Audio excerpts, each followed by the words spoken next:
Vermeer was born in Delft, in the province of Holland in the Netherlands, in 1632. He lived there all his life and he produced a small but exquisite body of work, probably less than 50 paintings, of which only 35 are known today.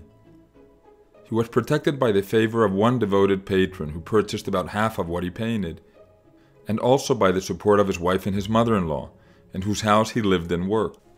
The art of Vermeer and of some of his Dutch colleagues is very different from most paintings made in Europe in the 17th century. The reason for this is the place where he lived and worked, the Netherlands. Government and economic power there were in the hands of prosperous merchants, not kings and aristocrats, and there was a larger middle class than elsewhere. There were paintings with the same kinds of subjects as other places in Europe, but there was also a demand for something different, images that appeared to show common people involved in leisurely or everyday activities. This is what Vermeer painted. The Netherlands was also more urbanized than other parts of Europe. Vermeer paintings were made for houses, not palaces or churches. Vermeer was little known out of his hometown of Delft until the late 19th century. After that time, and until today, he has been extremely popular. This picture, from the 1660s, shows Vermeer's style fully formed. It's relatively small, it measures 40 by 35 centimeters, and it is a vertical format, as is nearly always the case. It shows a room lit by a window to the left.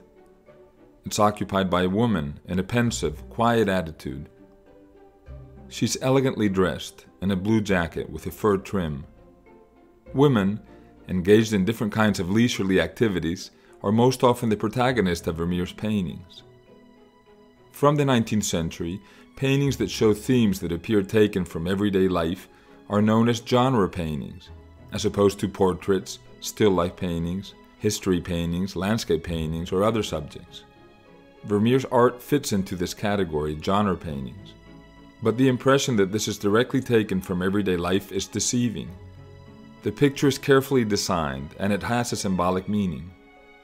We see a careful balance of vertical and horizontal lines. The mainly black frame of the painting behind the woman, the mirror on the wall in front of her, and the tabletop echo each other. The scale held by the woman in the dead center of the composition plays a similar tune. It is also made up of right angles.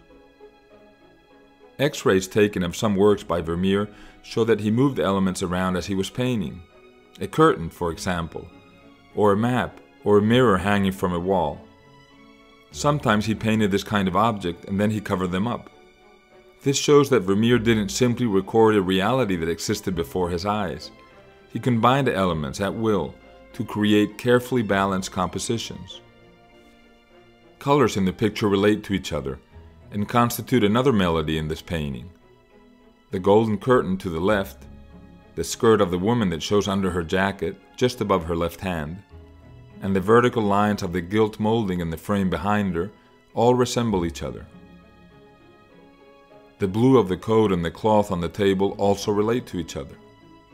The painting lures us into this web of echoing forms and colors, and as it does, it quiets us down, it slows our pace.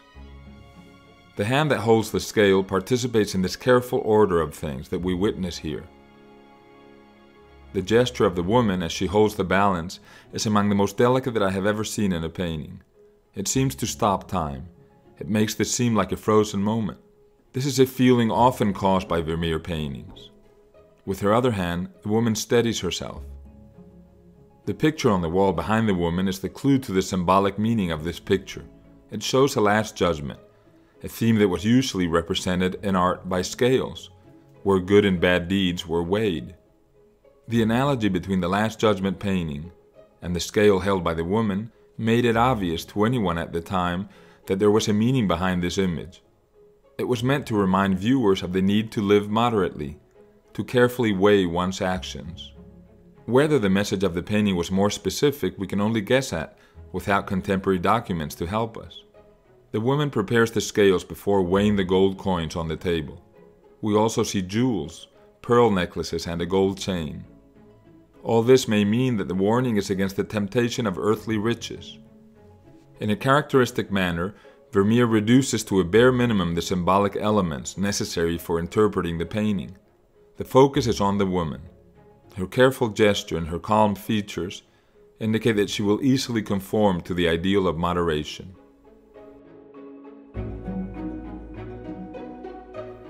This is another example of Vermeer's incredibly nuanced and poised paintings. This is one of the most beautiful. The careful observation of details makes the scene look very real, but this does not distract from the perfect harmony of the whole. Vertical and horizontal shapes and lines form an abstract pattern. The geometric abstractions painted by Mondrian at the beginning of the 20th century have prepared us to see this. Mondrian was Dutch like Vermeer and was inspired by him. The soft light shines from the left onto the face of the woman. It highlights her blue jacket and carefully lights up the texture of the back wall and the left edge of the map that hangs there. Unifying light is a key to the sense of harmony in Vermeer's pictures. In many paintings by Vermeer, we see a woman reading a letter. Letter writing had become fashionable as the number of people who could write and read grew. Manuals on how to write correspondence were published. The most common were love letters, and that is probably what we see here. The map behind the woman is probably a reference to an absent husband who is out in the world. We know of a pair of matching paintings by a contemporary of Vermeer named Gabriel Metsu that shows a man writing a letter in one picture and a woman reading it in another. They're in the National Gallery of Ireland in Dublin if you want to see them. In this picture, the light that shines on the woman indicates that she's standing in front of a window. In most other Vermeer paintings, there actually is a window on the left. This again evokes the absence of the sender. The careful, intense reading of the woman and her parted lips add a sense of suspense. We can be pretty sure that this is a love letter, but we want to know more. Vermeer leaves us guessing and hooked onto the painting.